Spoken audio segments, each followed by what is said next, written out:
आरंभ होत है, सुनिए वीर हनुमान राम। सुनिए वीर हनुमान, राम लक्ष्मण सीता सहित सदा करो कल्याण। सियावर राम जय जय राम, मेरे प्रभु राम जय जय राम। करो कल्याण जय जय राम। नारद जी बोले कि जलंधर नगर में पहुंचने पर भुवनपति राजा ने मेरा विधि पूर्वक पूजन किया। हंस कर कहा कि हे ब्राह्मण, आप कहां से आए हैं? क्या कहीं कुछ नहीं देखा, इसलिए आप आए हैं? आज्ञा कीजिए। नारद जी बोले कि हे दैत्यराज,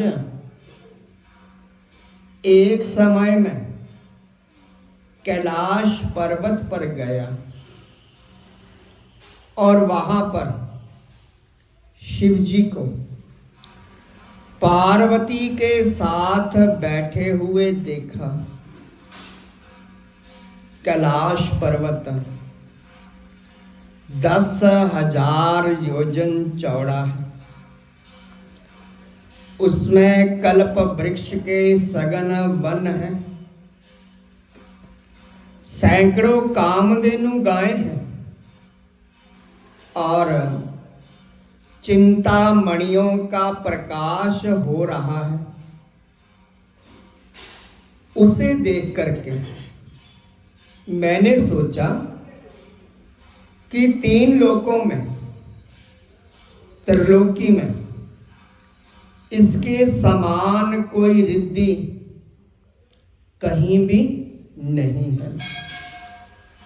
परंतु दैत्येंद्र, उसी समय मुझे तुम्हारी संपत्ति का ध्यान आया,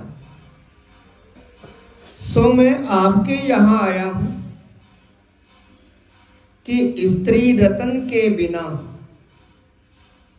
तुम्हारी संपत्ति को देख करके विचार करता हूं कि शिव के समान त्रिलोक में कोई सुखी नहीं है।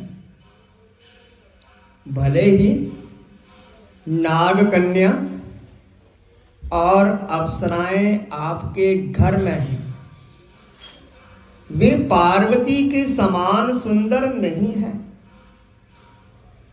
जिसकी सुंदरता देख करके समुद्र में डूब करके ब्रह्मा जी ने आपा खो दिया, उसकी क्या उपमा की जा सकती है? मछली का रूप धारण कर जिस पार्वती ने कामदेव के शत्रु महादेव जी को सुंदरता रूपी वन में अपनी लीला से भ्रमण कराया और पार्वती के समरूप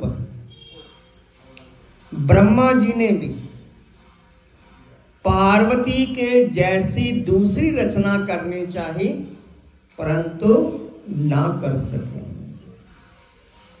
इसमें उस स्त्री रत्न को भोगने वाले महादेव जी का वैभव सर्वश्रेष्ठ है।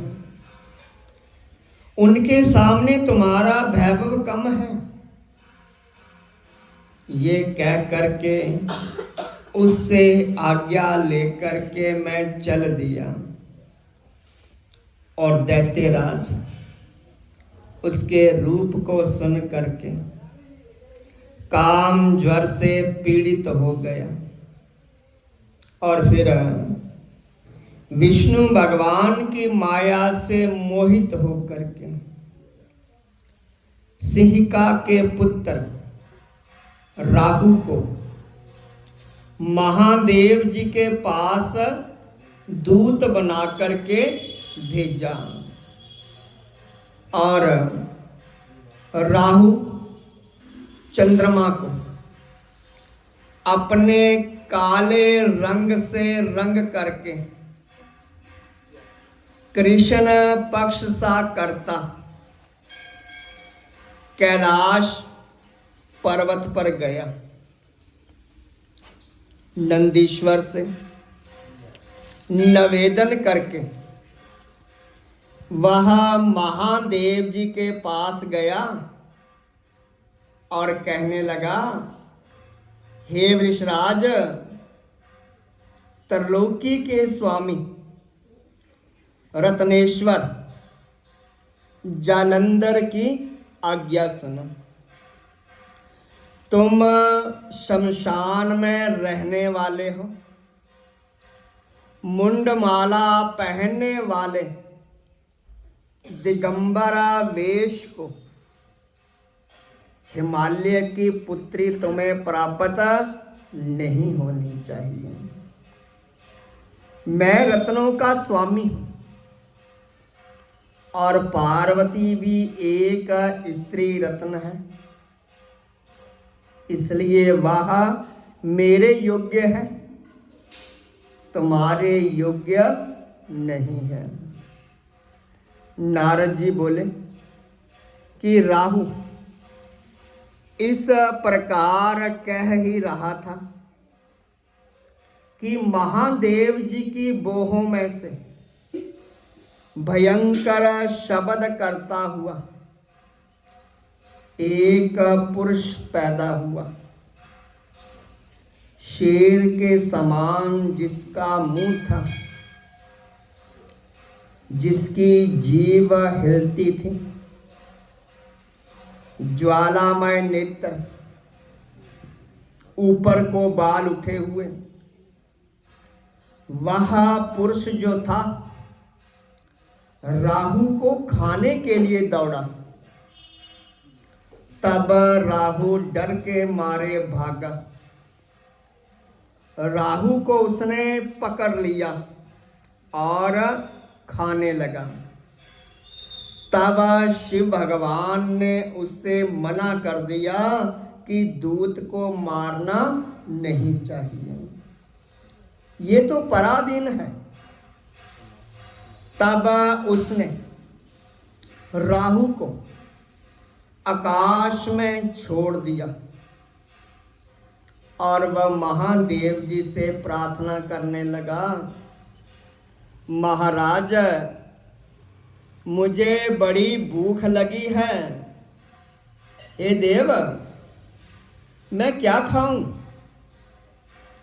तो शिव भगवान बोले कि तुम जल्दी से अपने हाथ पैर का मांस खा जाओ। नारद जी बोले कि उस पुरुष ने हाथ पैर का मांस खा लिया, केवल सिर ही शेष रह गया।